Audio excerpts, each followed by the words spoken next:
Hello everyone, this is Pankaj and I welcome you all to Arjuna Academy. आज हम लोग जो topic start करने वाले हैं वो टॉपिक है फ्रिक्शन। ठीक है, जिसमें हम लोग फर्स्ट चीज़ जो पढ़ेंगे वो पढ़ेंगे फ्रिक्शन ऑन हॉरिजॉन्टल सरफेस। ठीक है, इसके आगे हम लोग इंक्लाइंड सरफेस भी स्टार्ट करेंगे बट पहले हम लोग जो है हॉरिजॉन्टल सरफेस की बात कर लेंगे। ठीक है ना, फ्रिक्शन जो है उसके बारे में थोड़ी हम लोग इन्फॉर्मेशन पहले गैदर कर लेते हैं कि फ्रिक्शन होता क्या है, ठीक है, कैसे एक्ट करता है, कहाँ एक्ट करता है, कितने टाइप्स है इसके। ठीक है, तो इसके बारे में हम लोग थोड़ी बहुत बेसिक चर्चा कर लेते हैं। सबसे पहले चीज़ ये कि जो फ्रिक्शन है आपके पास में एक टाइप ऑफ कॉन्टैक्ट फोर्स है। कॉन्टैक्ट फोर्सेस का मतलब क्या होगा कि दो बॉडीज अगर कॉन्टैक्ट में हैं तभी ये आपका फोर्स एक्ट कर पाएगा, अदरवाइज ये नॉर्मली आपका एक्ट नहीं कर पाएगा। ठीक है, इसके अलावा एक और आपके पास में आता है कॉन्टैक्ट फोर्स जो कि है नॉर्मल रिएक्शन फोर्स। ठीक है, वो भी तभी एक्ट करता है जब दो बॉडीज आपका एक दूसरे के कॉन्टैक्ट में हो। नेक्स्ट चीज़ कि फ्रिक्शन जो है हमको बताया जाता है बचपन से कि वो मोशन को अपोज करता है, बट रियलिटी ये है कि जो फ्रिक्शन है वो हमेशा रिलेटिव मोशन को अपोज करता है बिटवीन द टू बॉडीज। अब सवाल ये आता है कि रिलेटिव मोशन का मतलब क्या होगा।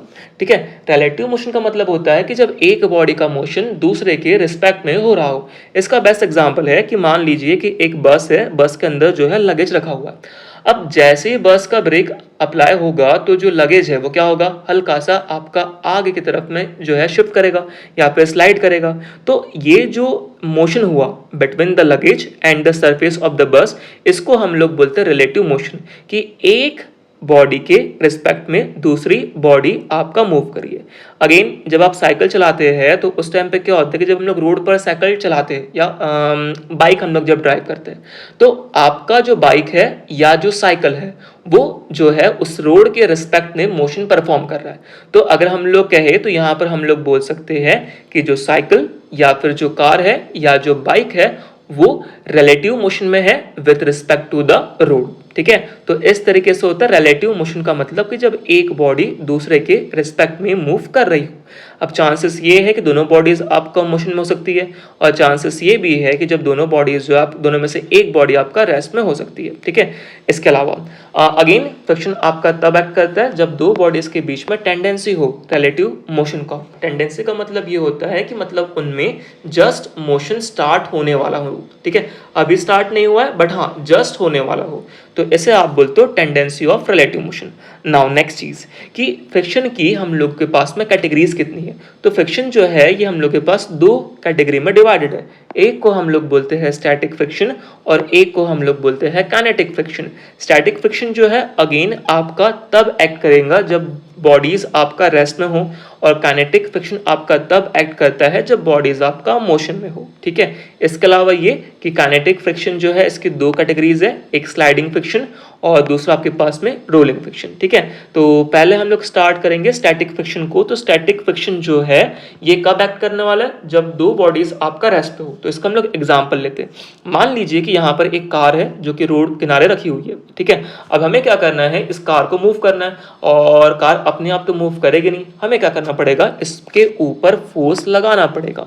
और कंडीशन ये दे दी गई हमको कि इस कार को मूव करवाने के लिए कि आपको जो है फोर्स जो रिक्वायर्ड होगा कम से कम वो कितना होगा, 100 न्यूटन का होगा। ठीक है, अब अकेले से तो पॉसिबल है नहीं, तो हम लोग क्या करेंगे, कुछ लोगों को बुला के लाएंगे। ठीक है, और वो यहाँ पर हमें हेल्प करेंगे इस कार को मूव करवाने के लिए। ठीक है, तो अब यहाँ पर चीज़ें किस टाइप से चेंज होगी उसको हम लोग विद द हेल्प ऑफ एक एग्जाम्पल या फिर एक बॉक्स हम लोग यहाँ पर समझते हैं। ठीक है, तो यहाँ पर हम लोग ने एक कॉलम ड्रॉ किया है। एक कॉलम में हम लोग जो है एफ अप्लाइड जो हम लोग लगा रहे हैं और दूसरे में आ जाएगा आपके पास में एफ फ्रिक्शन जो यहाँ पर फ्रिक्शन लगेगा। ठीक है, जैसे कि मैंने कहा है कि आपके पास में फ्रिक्शन फोर्स जो है अभी जो लगने वाला है कब लगेगा, जब दो बॉडीज आपका रेस्ट पर होगी, क्योंकि हमने जो स्टार्ट किया है फर्स्ट कैटेगरी वो कौन सा है, स्टैटिक फ्रिक्शन है। ठीक है, अब जब हम लोगों ने बिल्कुल भी यहाँ पर फोर्स नहीं लगाया हुआ है, ठीक है, जब अप्लाइड फोर्स आपका 0 न्यूटन हो तो फ्रिक्शन फोर्स भी यहाँ पर जो होगा वो 0 न्यूटन का ही होगा, क्योंकि अभी तक इसके ऊपर कोई भी फोर्स नहीं आ रहा है। अगर कोई फोर्स नहीं आ रहा है मतलब ऑब्वियसली यहाँ पर टेंडेंसी नहीं है रिलेटिव मोशन की, और अगर टेंडेंसी नहीं है रिलेटिव मोशन की तो यहाँ पर फ्रिक्शन फोर्स भी आपका नहीं आएगा। ठीक है, इसके बाद हुआ क्या कि हम लोगों ने जो है अब 10 न्यूटन का फोर्स लगाया। अब 10 न्यूटन का फोर्स हमने लगा तो दिया, बट कार मूव नहीं की। क्यों? क्योंकि इस कार को मूव करने के लिए हमें जो मिनिमम फोर्स रिक्वायर्ड है वो कितना है, 100 न्यूटन का। इसका मतलब जो हमने 10 न्यूटन फोर्स लगाया वो कोई ना कोई तो कैंसिल कर रहा होगा ना, और वो जो चीज़ कैंसिल कर रही है वो अगेन कौन है, आपका फ्रिक्शन फोर्स। तो अगर आपने इस कार के ऊपर में फोर्स जो है लगाया है इस तरीके से F अप्लाइड, तो इसके जस्ट अपोजिट डायरेक्शन में जो फोर्स लगेगा वो कौन सा आ जाएगा, फ्रिक्शन फोर्स F आ जाएगा। ठीक है, तो यहाँ फ्रिक्शन फोर्स के लिए मैं स्मॉल f सिंबल यूज कर रहा हूँ। सो हमने जो लगाया था 10 न्यूटन फोर्स वो कहाँ गया, वो फ्रिक्शन ने अपोज कर लिया। तो ऑब्वियसली फ्रिक्शन ने भी इस बार जो फोर्स लगाया होगा वो कितना लगाया होगा, 10 न्यूटन। अब हमने सोचा कि इसको हम लोग और बढ़ाते हैं, और बढ़ाकर हमने कर दिया इसको 50 न्यूटन। स्टिल जो है वो कार मूव नहीं की। इसका मतलब ये हुआ ना कि अभी जो हमारा 50 न्यूटन है उसको कैंसिल कौन कर रहा होगा, फ्रिक्शन फोर्स ही कैंसिल कर रहा होगा। और अगर हमने 50 लगाया है तो फ्रिक्शन ने भी कितना लगाया होगा, 50 ही लगाया होगा। फिर हमने इसको इंक्रीज किया और 90 तक पहुंच गए, 90 न्यूटन अप्लाई किया। स्टिल जो है ये कार मूव नहीं किया, क्योंकि आपका अगेन अप्लाइड फोर्स किसने कैंसिल कर दिया, फ्रिक्शन ने कैंसिल कर दिया। इसका मतलब 90 तक तो कोई बात नहीं बनी। अब हमने क्या किया, इसको बढ़ाया और 98 कर दिया, 98 न्यूटन फोर्स लगाया। 98 लगाने के बावजूद कार मूव नहीं कर रहा है, इसका मतलब अगेन फ्रिक्शन कितना आ रहा होगा, 98 आपका आ रहा होगा, 98 न्यूटन का। अब हमने क्या कर दिया, 99 न्यूटन लगा दिया, तो फ्रिक्शन जो है वो भी अब आपका कितना हो गया, 99 न्यूटन लग गया। अब इससे आगे अगर मैं फोर्स बढ़ाता हूं, मान लीजिए मैंने लगा दिया 100 न्यूटन, तो अब क्या होगा कि आपका जो कार है वो क्या होगा, मूव करना स्टार्ट हो जाएगा, क्योंकि लिखा हुआ है कि 100 न्यूटन फोर्स जो है वो रिक्वायर्ड होगा उस कार को मूव करने के लिए। ठीक है, तो सवाल ये है कि अगर मैंने अब इस पर 100 न्यूटन फोर्स लगाया है, मतलब कार तो मूव कर गई, और अगर कार मूव कर गई तो अब जो फ्रिक्शन आएगा ऑब्वियसली वो तो अब आपका स्टैटिक नहीं रहा। अब जो नया फ्रिक्शन आपके पास में आएगा वो कौन सा फ्रिक्शन आ जाएगा, अब वो आ जाएगा आपके पास में काइनेटिक फ्रिक्शन।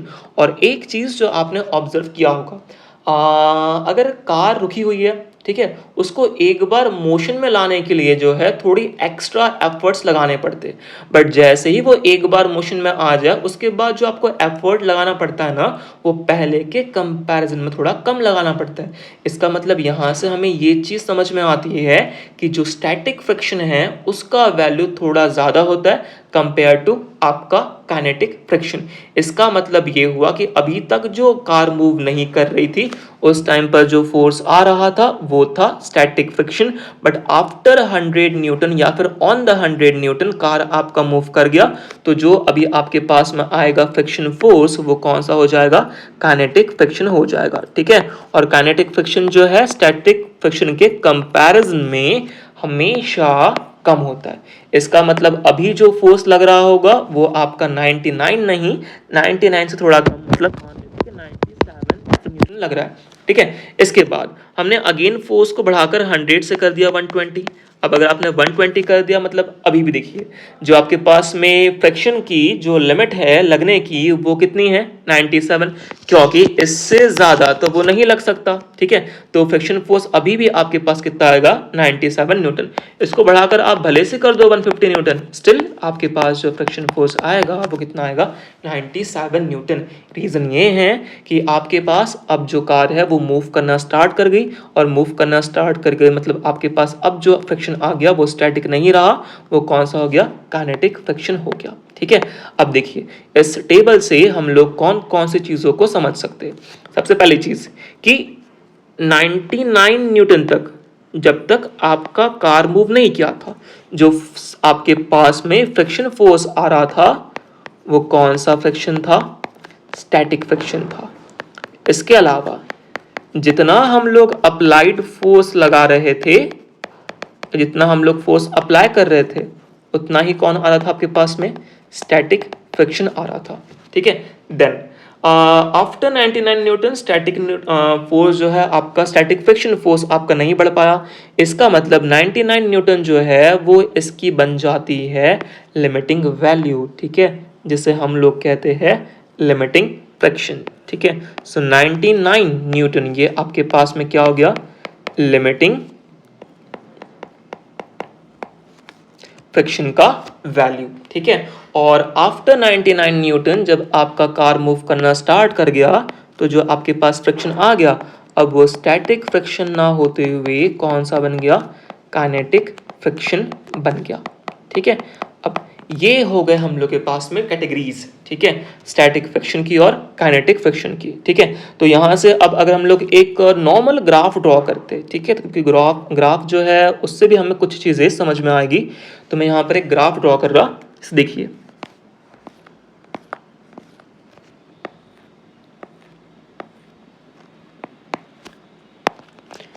इस एक्सिस पर हम लोग वाई एक्सिस पर यूज करने वाले हैं फ्रिक्शन,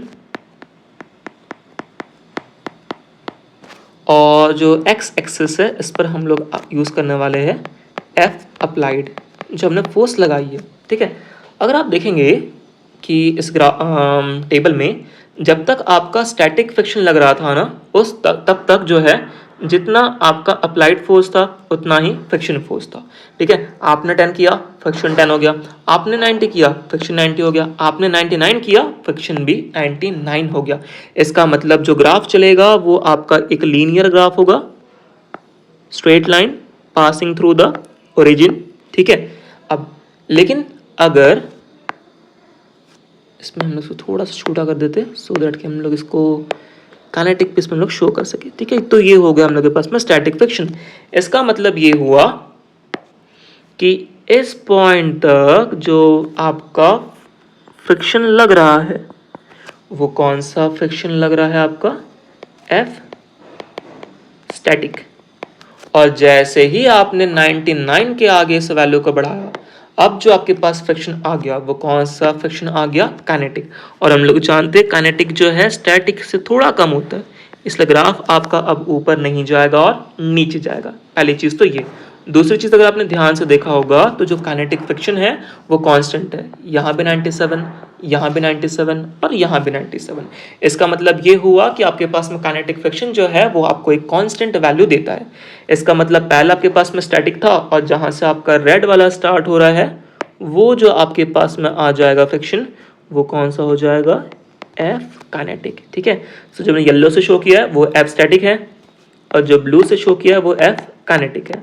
और आप ग्राफ में क्लियर देख सकते हैं कि स्टैटिक फ्रिक्शन आपका ज़्यादा है, काइनेटिक फ्रिक्शन आपके पास कम है। ठीक है, तो यहाँ से हम लोगों ने इस टेबल से समझा स्टैटिक फ्रिक्शन क्या होता है, स्लाइडिंग फ्रिक्शन क्या होता है, इसके बाद लिमिटिंग वैल्यू क्या होती है, इसके अलावा स्टैटिक फ्रिक्शन जो है उसको हम लोग निकालते कैसे। ठीक है, तो इस सारी चीज़ों को अगर मैं पॉइंट वाइज लिखना चाहूँ तो मुझे जो बॉक्स से समझ में आया वो ये कि अगर फॉर्मूला देखा जाए स्टैटिक फ्रिक्शन का, तो वो कोई है नहीं हम लोग के पास फॉर्मूला। ठीक है, क्योंकि ये वैल्यू कांस्टेंट नहीं है। ठीक है, स्टैटिक फ्रिक्शन जो है इसका वैल्यू लगातार चेंज हो रहा है, जितना आप फोर्स लगा रहे हैं उतना ही यहाँ पर क्या हो रहा है, स्टैटिक फ्रिक्शन बन रहा है। मतलब पहली चीज जो हमको यहाँ से समझ में आ रही है वो ये कि static friction force is a self adjusting force. इसका मतलब जितना ज़्यादा आप अप्लाइड फोर्स लगाएंगे उतना ही ज़्यादा स्टैटिक फ्रिक्शन फोर्स लगेगा। बट इस स्टैटिक फ्रिक्शन फोर्स की भी एक लिमिट है। ठीक है, एक मैक्सिमम वैल्यू है जिसे हम लोग बोलते हैं एफ लिमिटिंग। सो एफ लिमिटिंग का मतलब क्या होगा, मैक्सिमम फ्रिक्शन फोर्स। ठीक है, जो मैक्सिमम फ्रिक्शन फोर्स लग सकता है बिटवीन टू बॉडीज, उसे आप कहते हैं एफ लिमिटिंग या लिमिटिंग फ्रिक्शन फोर्स। ठीक है, इसके अलावा एक और चीज, जब हमने ये लिखा था 99 न्यूटन, जहां पर F लिमिटिंग लगा है। इस पॉइंट पर आप देखेंगे कि ऑब्जेक्ट मूव तो नहीं किया है, इसे हम लोग बोलते हैं टेंडेंसी, जहां पर हमने कहा था कि object is about to move. इसका मतलब ऑब्जेक्ट इस पॉइंट पर मूव तो नहीं किया है, बट हाँ जस्ट अबाउट टू मूव है। इसका मतलब कि आपने अगर थोड़ी भी ज्यादा वैल्यू बढ़ाई फोर्स की, ठीक है, एफ एक्सटर्नल की या एफ अप्लाइड की, तो यहाँ पर आपका जो बॉडी है वो मूव कर जाएगा। ठीक है, सो इतनी चीजें हम लोग इस बॉक्स से या फिर इस कॉलम, दो कॉलम से हम लोग समझ पाए। ठीक है, अब आगे अगर हम लोग देखते हैं तो फ्रिक्शन फोर्स के बारे में और भी कुछ पॉइंट्स है जो मैं यहाँ पर लिखने वाला हूँ। सबसे पहली चीज तो ये कि ये आपका एक्ट करता है पैरेलल टू कॉन्टैक्ट सरफेस। ठीक है, ऊपर हमने जो कार का डायग्राम ड्रॉ किया है हम लोग वहां पर देख सकते हैं कि ये आपका पैरेलल एक्ट कर रहा है कॉन्टैक्ट सरफेस से। ये रोड हो गया कॉन्टैक्ट फोर्स, कॉन्टैक्ट सरफेस, और उसके पैरेलल आपका फ्रिक्शन फोर्स एक्ट कर रहा है। पहली चीज ये। दूसरी चीज कि ये रिलेटिव मोशन को अपोज करता है। ठीक है, अपोजेस रिलेटिव मोशन। ठीक है, मैंने ऊपर एक्सप्लेन किया है रिलेटिव मोशन क्या होता है, और रिलेटिव मोशन को भी ये तब अपोज करेगा जब दो बॉडीज कैसी हो, कांटेक्ट में हो। अगर कांटेक्ट में नहीं है तो वहां पर फ्रिक्शन फोर्स आपका एक्ट नहीं करेगा। ठीक है, इसके अलावा टेंजेंशियल डायरेक्शन में आपका एक्ट करता है। Tangential direction of the contact, मतलब आप बोल सकते हैं कि कांटेक्ट सरफेस से एक टेंजेंट बनाता है। इसमें ऊपर अगेन दिखा है, मैं वापस दिखा रहा आपको, ये येलो वाला पार्ट। ठीक है, कि आपका जो सरफेस है उसको पैरेलल है, उसको टेंजेंट बना रहा है। ठीक है, देन एक और सवाल ये आता है कि अगर फ्रिक्शन फोर्स अप्लाई करना है तो कौन कौन सी चीज़ें ज़रूरी है। ठीक है, तो इसे हम लोग एक अलग से पॉइंट में मेंशन कर देते हैं कि necessary condition to act friction. ठीक है, फ्रिक्शन को लगाने के लिए या फ्रिक्शन को एक्ट करवाने के लिए कौन कौन सी कंडीशन मस्ट है, रिक्वायर्ड है, होनी ही चाहिए। तो जैसे कि मैं बार बार कहा है कि दो बॉडीज के बीच में क्या होना चाहिए, कांटेक्ट होना चाहिए। इसके अलावा एक और मैं यहाँ पर नया वर्ड इंट्रोड्यूस करवा रहा हूँ, वो है इंटरलॉकिंग। हम लोग जानते हैं कि सरफेस जो होते हैं ना कभी भी स्मूथ नहीं होते, ऐसे इरेगुलर होते हैं, इसमें प्रोजेक्शंस होते हैं। ठीक है, भले से हमें ऊपर से वो कितने भी स्मूथ नजर आए, बट अंदर में वो थोड़े बहुत रफ होते हैं। जब आप एक सरफेस के ऊपर में दूसरे सरफेस को रखते हो तो होता क्या है कि ये जो इरेगुलर जो सरफेसेस है यहाँ पर दो बॉडीज जो है वो फंसती है। ठीक है, और एक दूसरे के मोशन को जो है अपोज करती है, और इसी को हम लोग बोलते हैं इंटरलॉकिंग। ठीक है, जहां पर दो सरफेस क्या हो जाते, एक दूसरे में उलझ जाते, फंस जाते। इसके अलावा हमने कहा था कि या तो मोशन होना चाहिए दो बॉडीज के बीच में, और टेंडेंसी ऑफ रिलेटिव मोशन होना चाहिए। इसका मतलब ये हुआ कि आपने थोड़ा बहुत फोर्स उस पर लगाना चाहिए। जैसे कि हमने फर्स्ट लाइन ही देखी थी यहाँ पर, जब आपका F अप्लाइड जीरो है तो उस केस में फ्रिक्शन भी जीरो था। ठीक है, जब तक हम लोग फोर्स नहीं लगाएंगे फ्रिक्शन वहां पर एक्ट नहीं करता है। ठीक है, नाउ एक स्टेटमेंट है जो हमें बताना है कि सही है या फिर गलत है। ठीक है, तो स्टेटमेंट कुछ इस टाइप से है। एक काम करते हैं, स्टेटमेंट से पहले एक और पॉइंट है, मैं उसको एक्सप्लेन कर देता हूँ, फिर हम लोग स्टेटमेंट लेते हैं। ठीक है, क्वेश्चन हम लोग इजीली फिर सॉल्व कर पाएंगे। अब देखिएगा कि फ्रिक्शन जो है वो डिपेंड किस चीज पर करता है। फ्रिक्शन डिपेंड्स ऑन, तो हमने ऊपर ही कहा है कि अगर फ्रिक्शन फोर्स लगाना है तो कांटेक्ट होना चाहिए, और जहां जहां पर कांटेक्ट होगा वहां वहां पर ऑब्वियसली एक चीज आती है, वो आती है नॉर्मल रिएक्शन फोर्स, ठीक है। अगर नॉर्मल रिएक्शन फोर्स है तो वहां पर आपके पास फ्रिक्शन फोर्स आएगा, ठीक है। अब मान लीजिए कि ये एक सरफेस था, इस सरफेस के ऊपर में इस तरीके से एक ब्लॉक रखा हुआ है, ब्लॉक का मास जो है वो है 10 किलोग्राम, ठीक है। अब इसका वेट मतलब mg कहाँ एक्ट करेगा, नीचे, मास है 10 का, ग्रेविटी मान लें 10 की, तो आपके पास जो फोर्स आ गया कितना आ गया 100 न्यूटन। और सरफेस या कांटेक्ट सरफेस या बॉडी के सरफेस के ऊपर में परपेंडिकुलर हमेशा जो फोर्स एक्ट करता है वो है नॉर्मल रिएक्शन, और बॉडी आपका मूव नहीं कर रहा, मतलब जितना आ रहा होगा mg उतना ही क्या आ रहा होगा आपके पास में नॉर्मल रिएक्शन n आ रहा होगा, ठीक है। सो n इज इक्वल टू आपके पास यहाँ क्या हो गया mg। अब फ्रिक्शन फोर्स डिपेंड करता है नॉर्मल रिएक्शन के ऊपर में, ठीक है। तो फ्रिक्शन फोर्स डिपेंड कर रहा है किस पर, नॉर्मल रिएक्शन के ऊपर में, इसलिए हम लोग लिखते हैं कि F is directly proportional to n। अब जैसे ही आप हटाते हो प्रोपोर्शनल साइन तो आप यहाँ पर लगाते हो कांस्टेंट, और यहाँ जो कांस्टेंट यूज हम लोग करेंगे वो होगा म्यू। म्यू को हम लोग बोलते हैं कोएफिशिएंट ऑफ फ्रिक्शन, ठीक है। यहाँ पर जो म्यू है वो आपके पास में क्या है, कोएफिशिएंट ऑफ फ्रिक्शन, ठीक है। और ये दो टाइप के आपके पास कोएफिशिएंट आते, एक को आप कहते हो म्यू एस, एक को आप कहते हो म्यू के। म्यू एस का मतलब आपके पास में है कोएफिशिएंट ऑफ स्टैटिक फ्रिक्शन, और दूसरा हम लोगों के पास में है कोएफिशिएंट ऑफ काइनेटिक फ्रिक्शन, ठीक है। अब तो सवाल ये भी है कि क्या फ्रिक्शन आपका एरिया ऑफ कांटेक्ट पर डिपेंड नहीं करता, कि जैसे एग्जांपल की हम लोग बात करते हैं कि एक हम लोग के पास में छोटा सा बॉक्स रखा हुआ है और एक काफी बड़ा वाला बॉक्स रखा हुआ है। अगर हम लोग ध्यान से देखते हैं दोनों का कांटेक्ट सरफेस अलग अलग है, लेकिन हाँ इसका भी मास 10 किलोग्राम है, इसका भी मास 10 किलोग्राम है। तो ऑब्वियसली एक सवाल आता है कि अगर मैं इस पर भी फोर्स लगा रहा हूँ 5 न्यूटन का और इस पर भी फोर्स लगा रहा हूँ 5 न्यूटन का, तो क्या दोनों पर फ्रिक्शन फोर्स सेम आएगा या फिर अलग अलग आएगा, ठीक है। तो आंसर ये है कि फ्रिक्शन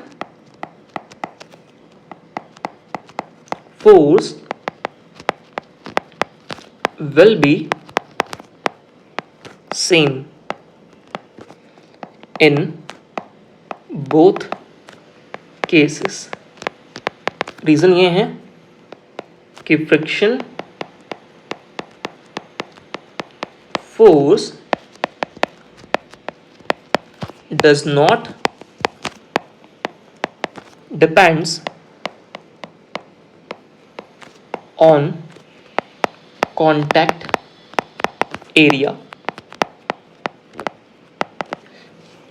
क्योंकि हमने कहा था फ्रिक्शन सिर्फ और सिर्फ डिपेंड कर रहा है आपका नॉर्मल रिएक्शन के ऊपर में, ठीक है। तो ये कांटेक्ट सरफेस पर आपका डिपेंड नहीं करेगा, ऑल्दो दोनों का कांटेक्ट सरफेस अलग अलग है बट दोनों का मास सेम है, और अगर यहाँ दोनों का मास सेम है इसका मतलब दोनों का mg सेम होगा, और अगर दोनों का यहाँ पर mg सेम होगा तो दोनों के ऊपर लगने वाला नॉर्मल रिएक्शन भी आपका कैसा होगा, सेम होगा।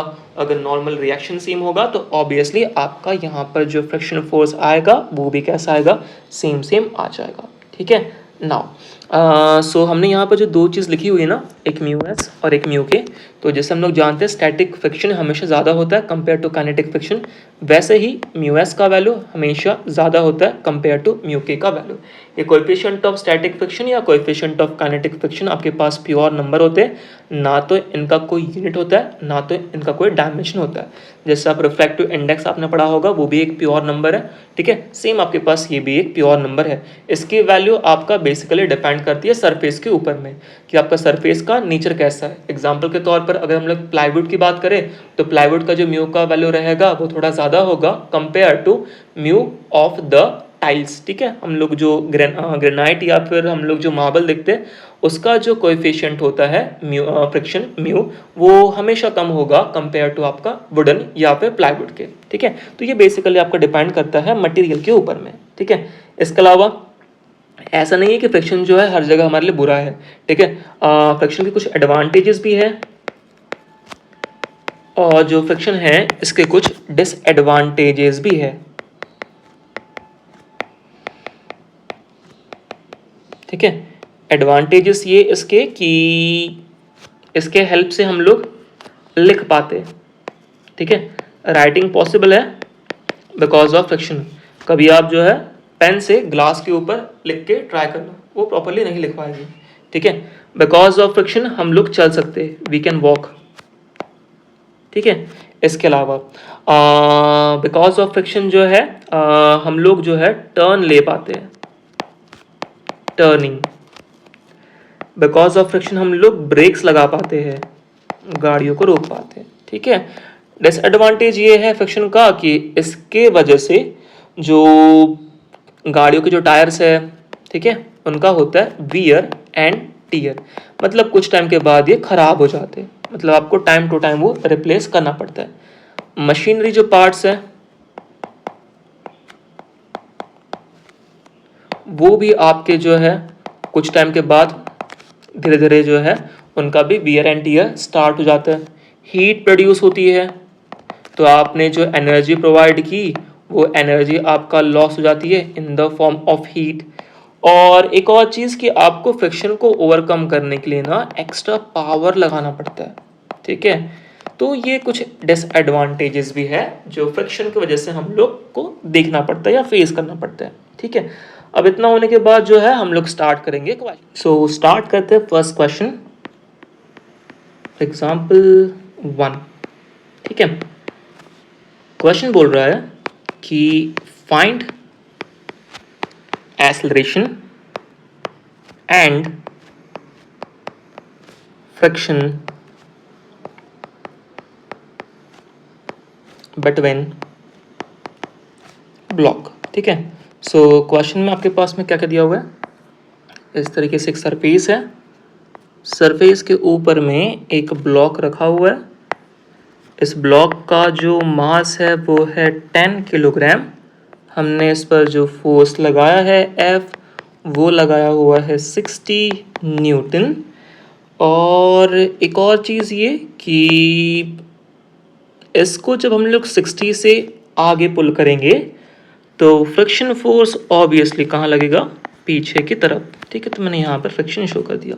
इसके अलावा गिवन डेटा में आपके पास अगेन गिवन है कि म्यू एस का वैल्यू 0.8 और म्यू के का वैल्यू 0.5। तो आप अगेन यहाँ पर देख सकते हैं कि म्यू के कंपैरिजन में म्यू एस हमेशा कैसा होता है, ज़्यादा होता है, ठीक है।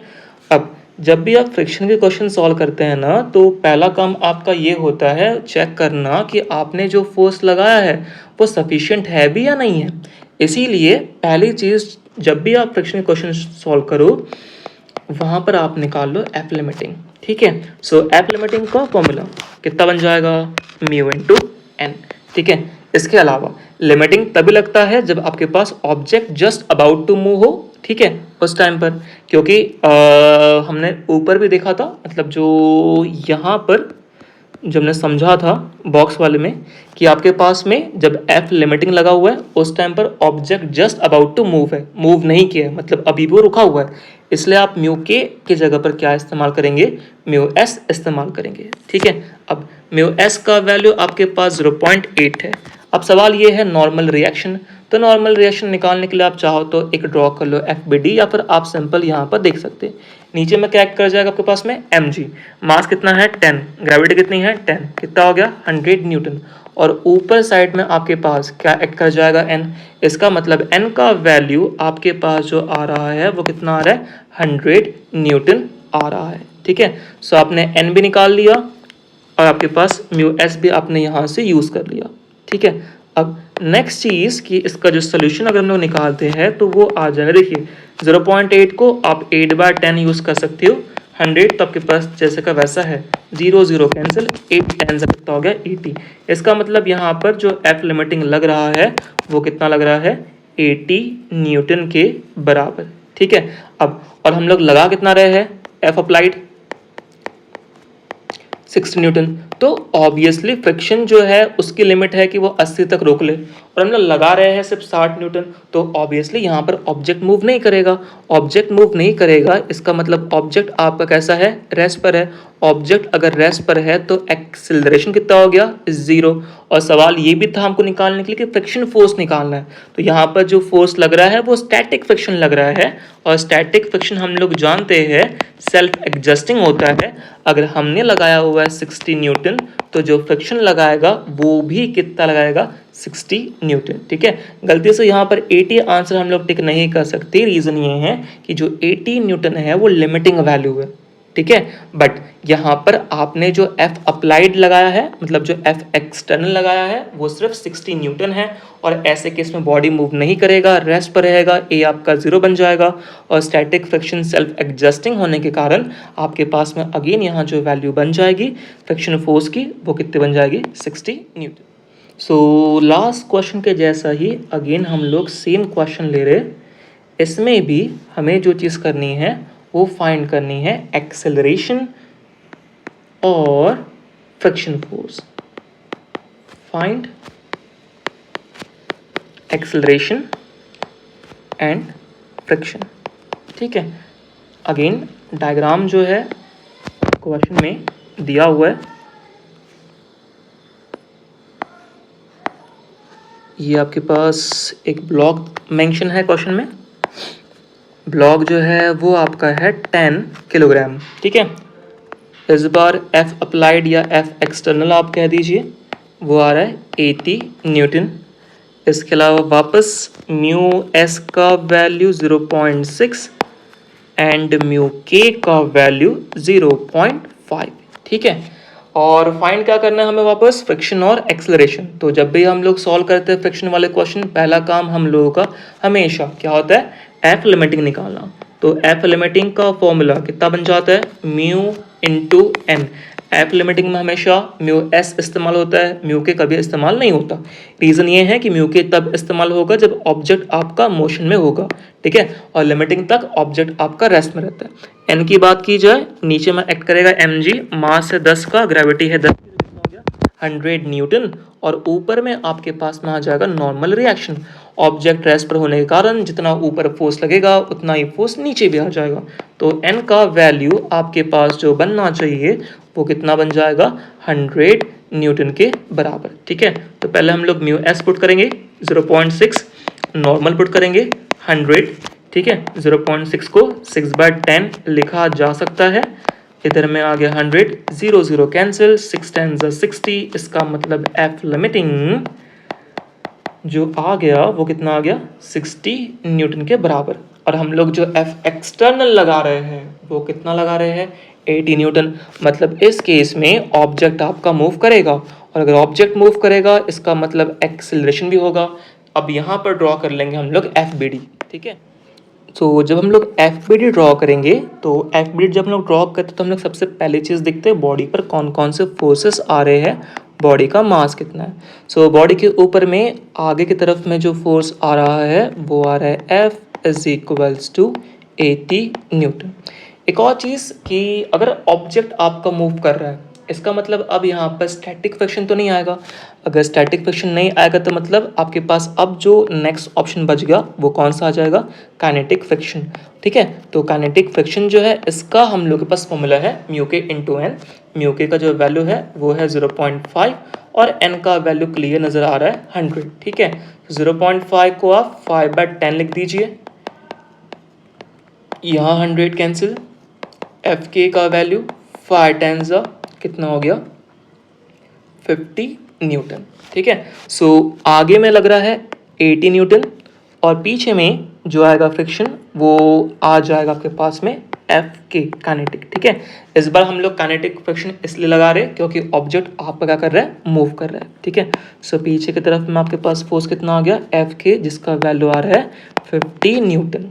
ठीक है, अब बात कर ली जाए एक्सेलरेशन की, तो इसका फॉर्मूला आप हमेशा याद रखेंगे, नेट फोर्स अपॉन में नेट मास। ठीक है, तो नेट फोर्स आ जाएगा 80 माइनस 50 और नेट मास आपके पास में जो बन रहा है वो बन रहा है 20 का। सो 80 minus 50 upon 10 which will B 30/10, मतलब जो एक्सेलरेशन है वो कितना आ जाएगा 3 मीटर पर सेकेंड स्क्वायर। ठीक है, तो फ्रिक्शन फोर्स कितना आ गया 50 न्यूटन, एक्सेलरेशन आपके पास में कितना आ गया 3 मीटर पर सेकेंड स्क्वायर। ठीक है, तो यहाँ से मुझे नई चीज़ सीखने को मिली ये कि जब आपका ऑब्जेक्ट मूव करेगा तो उस टाइम पर आपको क्या यूज़ करना है, काइनेटिक फ्रिक्शन। ठीक है, और एक्सेलरेशन जो है वो आपके पास में नेट फोर्स बाय नेट मास बनेगा। ठीक है, नेक्स्ट क्वेश्चन जो है वो पिछले वाले कॉन्सेप्ट पर ही बेस्ड है। तो यहाँ पर क्या है ना कि एक सपोर्ट है वॉल से, यहाँ पर आपको एक स्ट्रिंग जो है वो बंधा हुआ है, इस तरीके से आपका ब्लॉक जो है वो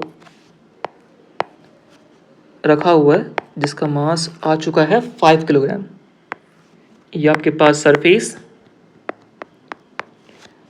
आगे की तरफ हम लोगों ने यहाँ फोर्स लगाया हुआ है विच इज़ 30 न्यूटन, और क्वेश्चन बोला है कि फाइंड टेंशन इन स्ट्रिंग। ठीक है, क्योंकि फिलहाल ये स्लैक है, मतलब एकदम ढीली पड़ी हुई है, तो टेंशन है 0। जैसे आप ब्लॉक को खींचेंगे, ब्लॉक अगर मूव करता है तो यहाँ पर क्या हो जाएगा, जो स्ट्रिंग है उसमें टेंशन आ जाएगा। एक और चीज़, म्यू का वैल्यू 0.8 गिवन है। ठीक है, अब हमेशा की तरह जब भी सॉल्व कर रहे हैं क्वेश्चन फ्रिक्शन के, पहला काम क्या होगा, एफ लिमिटिंग निकालना। एफ लिमिटिंग का value mu s into N, mu s 0.8। Normal reaction की अगर बात की जाए, नीचे में m g which will be 5 का मास, 10 की ग्रेविटी 50 न्यूटन, ऊपर में नॉर्मल जो कि 50 के बराबर बन जाएगा आपके पास में, तो ये कितना आ गया 0.8 इंटू में 50। 0.8 को 8/10 लिखा जा सकता है, 50 0 0 कैंसिल, 8 5 कितना हो गया 40 न्यूटन। इसका मतलब फ्रिक्शन जो है वो मैक्स टू मैक्स लगा सकता है 40 न्यूटन और हम लोग यहाँ पर लगा रहे हैं 30 न्यूटन। इसका मतलब फ्रिक्शन जो है यहाँ पर डोमिनेटिंग हो गया, ऑब्जेक्ट को मूव करने देगा नहीं। ऑब्जेक्ट को मूव करने नहीं देगा, इसका मतलब ऑब्जेक्ट आपका कैसा रहेगा, रेस्ट पर। ऑब्जेक्ट अगर रेस्ट पर रहेगा तो जो स्ट्रिंग है वो अभी भी आपका स्लैक रहेगी, क्योंकि जो ब्लॉक है वो अपनी जगह से मूव नहीं करने वाला। इसीलिए जो टेंशन आ जाएगा स्ट्रिंग में वो कितना आ जाएगा, 0 आ जाएगा। ठीक है, सो ये जो क्वेश्चन है इसमें कहा है कि ऑब्जेक्ट को हमने फेंका है v0 वेलोसिटी के साथ रफ सरफेस पर, कोएफिशिएंट ऑफ फ्रिक्शन सरफेस का आपके पास म्यू गिवन है, स्टॉपिंग डिस्टेंस और स्टॉपिंग टाइम निकालना है। तो स्टॉपिंग डिस्टेंस स्टॉपिंग टाइम के बारे में मैं थोड़ा बहुत बता देता हूँ, इसको हम लोग बेसिकली काइनेमेटिक्स में पढ़ते हैं। तो स्टॉपिंग डिस्टेंस का मतलब होता है कि रुकने से पहले कितना डिस्टेंस कवर हुआ, और स्टॉपिंग टाइम का मतलब होता है कि उसने रुकने के लिए कितना टाइम लिया। क्योंकि देखिए यहाँ पर ऑब्वियसली आपने v0 स्पीड से फेंका है, ठीक है, सरफेस रफ है, धीमे धीमे इसका स्पीड कम होगा कम होगा कम होगा और फाइनली कहीं ना कहीं जाकर ये आपका क्या हो जाएगा, रुक जाएगा। मतलब इसका जो फाइनल वेलोसिटी जो होने वाला है वो कितना होने वाला है, 0 होने वाला है। ठीक है, तो इक्वेशन यूज़ करेंगे हम लोग, v² equals to u², plus 2as, ठीक है। तो फाइनल वेलोसिटी 0 है, इनिशियल वेलोसिटी हम लोग के पास v नॉट है उसका स्क्वायर। इसके अलावा यहाँ पर आपके पास में एक रफ सरफेस है, ठीक है। इसलिए स्पीड कम होगी, स्पीड कम होगी मतलब यहाँ पर एक्सेलरेशन की जगह पर क्या आएगा, रिटार्डेशन आएगा, ठीक है। विच will B -2 into A into S, ठीक है। -2as इधर आया, प्लस बन गया, तो +2as is equals to we naught का square. So s will be equals to we naught का स्क्वायर अपॉन में आपके पास कितना आ जाएगा, 2 टाइम्स ऑफ a, ठीक है। अब सवाल ये है कि जो एक्सेलरेशन है वो कितना होगा, ठीक है। तो एक्सेलरेशन निकालने के लिए हम लोग हमेशा यूज़ करते हैं नेट फोर्स बाय नेट मास। तो नेट फोर्स चेक करने के लिए पहले देखना पड़ेगा कि ऑब्जेक्ट पर कौन कौन से फोर्सेस एक्ट कर रहे हैं। जब ऑब्जेक्ट v नॉट स्पीड से आगे जा रहा है तो फ्रिक्शन फोर्स कहाँ लगेगा, पीछे, और ऑब्जेक्ट मूव कर रहा है इसलिए कौन सा वाला फ्रिक्शन आएगा आपके पास में, काइनेटिक फ्रिक्शन आ जाएगा, ठीक है। जिसका फॉर्मूला कितना बन जाता है, म्यू इंटू एन। सवाल ये है कि एन का वैल्यू कितना होगा, तो नीचे में आपका एक्ट कर जाएगा एम जी और ऊपर की तरफ आपका एक्ट कर जाएगा नॉर्मल रिएक्शन। सो एन का वैल्यू कितना बन गया, एम जी के बराबर। तो अगर हम लोग यहाँ पर देखें एक्सेलरेशन, नेट फोर्स कितना आ रहा है, देखिए ये अगर मूव कर रहा है आपका हॉरिजेंटली तो ऑब्वियसली एक्सेलरेशन जो आएगा वो भी आएगा अलोंग द हॉरिजेंटल, क्योंकि वर्टिकल डायरेक्शन में ये मूव नहीं कर रहा है। तो वर्टिकल डायरेक्शन में आपके पास में जो एक्सेलरेशन होगा वो कितना हो जाएगा, 0, मतलब जितने फोर्सेस ऊपर उतने ही फोर्सेस नीचे। बट हाँ अलोंग द एक्स मूव कर रहा है, इसका मतलब अलोंग द एक्स आपके पास आएगा acceleration which will B A x. तो यहाँ पर एक ही फोर्स दिख रहा है, वो कौन सा, friction force which is equals to mu into N. Mass कितना है, m के बराबर, ठीक है। अब अगर n का वैल्यू हम लोग पुट करते हैं तो n का वैल्यू कितना है, mg के बराबर, अपॉन में क्या है m से m क्या हो गया, कैंसिल। सो एक्सेलरेशन आपके पास में कितना आ जाएगा, म्यू इंटू जी के बराबर, ठीक है। तो इस एक्सेलरेशन को हम लोग करेंगे यहाँ पर यूज। तो s is equals to we naught का स्क्वायर अपॉन में 2 इंटू एक्सेलरेशन कितना है, म्यू इंटू जी। तो ये बन गया यहाँ पर स्टॉपिंग डिस्टेंस, ठीक है। अब हमें टाइम भी पता करना है ना कि रुकने से पहले कितना टाइम उसको लगा, तो वापस यूज करते हैं v u plus A T. Final velocity 0, initial v not, retardation है इसलिए माइनस, एक्सेलरेशन कितना आ रहा है, म्यू इंटू जी, टाइम कितना है t। नेगेटिव टर्म को हम लोग टूवर्ड्स द लेफ्ट लेकर आए तो mu into g into t is equals to we naught. तो टी इज इक्वल्स टू कितना बन गया, वी नॉट अपॉन में म्यू जी, ठीक है। तो ये हम लोगों के पास में आ गया टाइम, ठीक है। तो ये क्वेश्चन था थोड़ा नए कॉन्सेप्ट पर, स्टॉपिंग डिस्टेंस और स्टॉपिंग टाइम पर।